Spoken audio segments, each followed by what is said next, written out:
Oh, okay. Okay, can you all see me now? Yes, now we can see you. Good morning, everyone. I want to say thank you to Ambassador Michael Okoli for giving me this privilege to be on set. All protocols duly observed. So my background, 4 years ago, first of all, I come from a poor family. My parents, my mom and my dad, in as much as they loved us so well, they still had to give us daily bread. So my parents, they had no time. My dad leaves the house as early as 5:30 and he comes back home 12 p.m. Sorry. So as my mom as well, she run a night business, like a night restaurant as well. So I had no parental upbringing. We're 7, but we had to train ourselves. We had to train ourselves. So from age 4, I lived with this notion of mercy. Once I'm able to train you through secondary school, that's all. You have to fend for yourself. In fact, my elder brother stepped.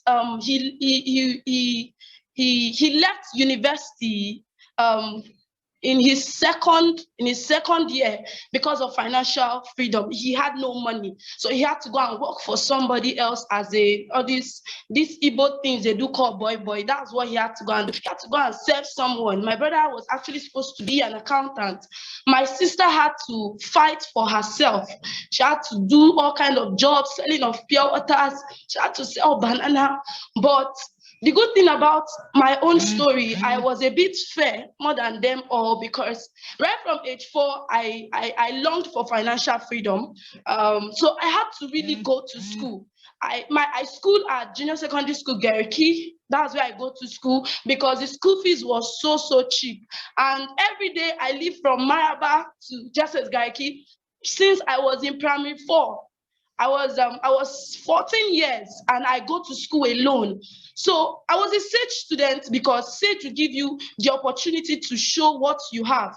So, and I knew I will not go to the high school. I knew I will not go to university. My dad has told me, and I knew it because there were other people he needs to cater for. So I had to fight it.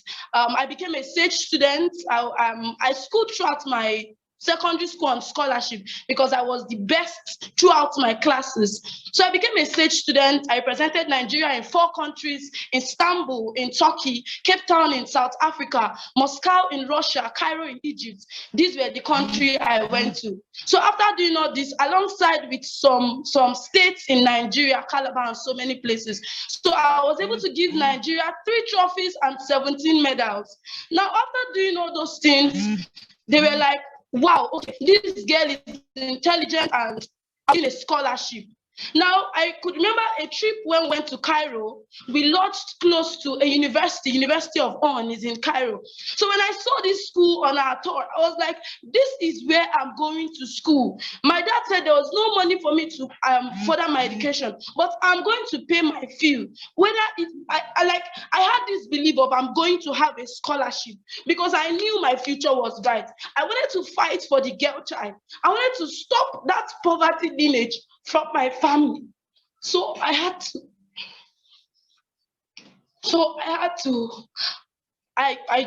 was given a scholarship finally. After all those presentations, I was given a scholarship. Now, a scholarship has 3 forms. You have the first one, which is the invitation form.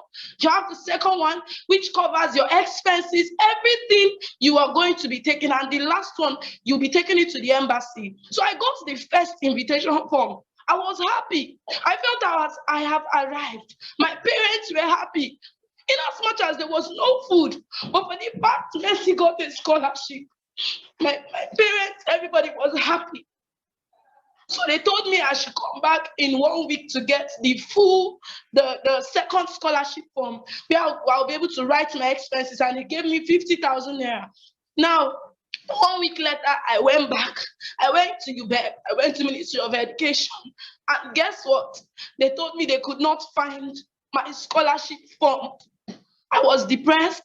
I gave up on life. I was like, after all these things, I could remember once upon a time when I was going for my SAGE, the Yaya bomb blast that happened. The car I was in was under the bridge. The Aero 5 bus I entered when that bomb blast happened. But I did not even look at it as a bomb blast because I knew my future was at stake. I knew I had to go to represent Nigeria for this competition. I used the bike and I passed the bomb blast scene. The first bomb blast that happened in Nyanya. So with all those things, I started thinking, I have freedom. I go to school as early as 5:30 and I come back by 8, by 9. At age 14, I lived that life. I had no financial freedom. At some point, I almost ran mad because I am on the way I am saying because you have to cry. I was able to meet the 3 MDG goals, but I was denied of my scholarship. And I gave up. I said, I will not go to again school. Then I said, okay, let me go into businesses. After so much time, my mom was like, please, Mercy, you can give up now. Yes, sir. My dad has always believed in me. So I had to, okay, I won't go to school. My dad said, okay, even if you will not go to school, but don't kill yourself. Don't harm yourself. There's still the good of you. I listened to my dad. My dad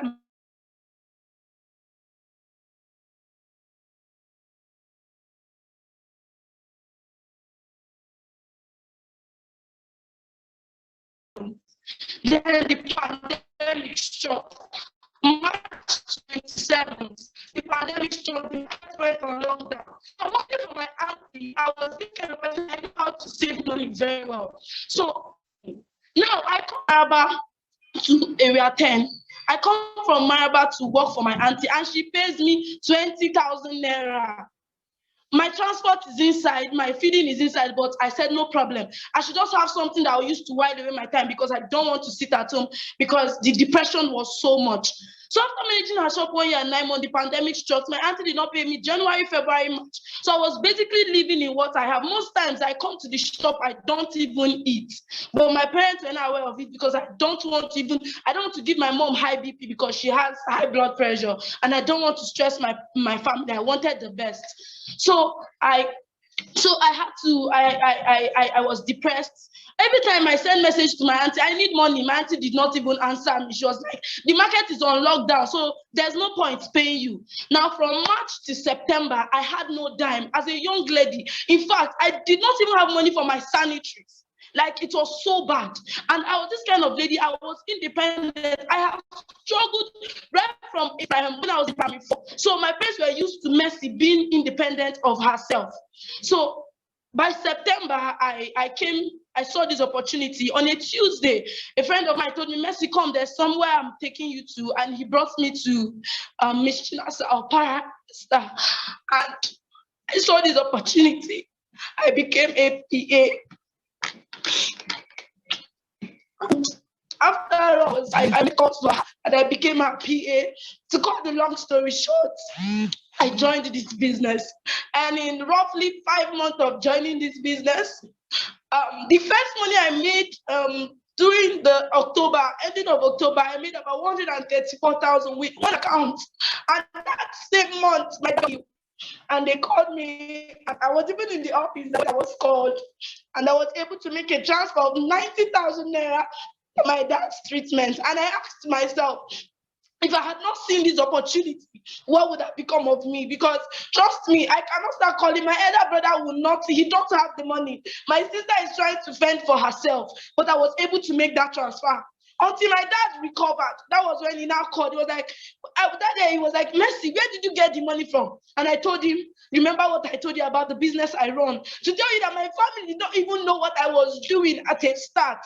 It was after that illness that my dad knew that I worked with BEUNA VIDA, that my dad knew that there was a business I was doing. And it has been awesome. I was able to single-handedly buy my younger ones their Christmas clothes. Now I do cut down bills for my family. Every day I wake up in the morning before I leave, there's my mom always pray for me. My dad always pray for me. There were things I can't. The last time the money that has ever been in my account before I joined BEUNA VIDA was 30,000 naira. Aside my auntie's shop money, that's my own person was 30,000 naira. But in joining BEUNA BEUNA VIDA. Most times I do my encashment and I'm looking at my account. Is this message? Is this my money? Most times I look at it. Anytime I encash, I would look at the money very well because I always tell myself, greater than this will I see. And the more I encash, the more money it's coming. Like, it can only be God. So I want to say thank you to Ambassador Michael for saying yes to the connected economy. And I want to also use this medium to say thank you to the students of power.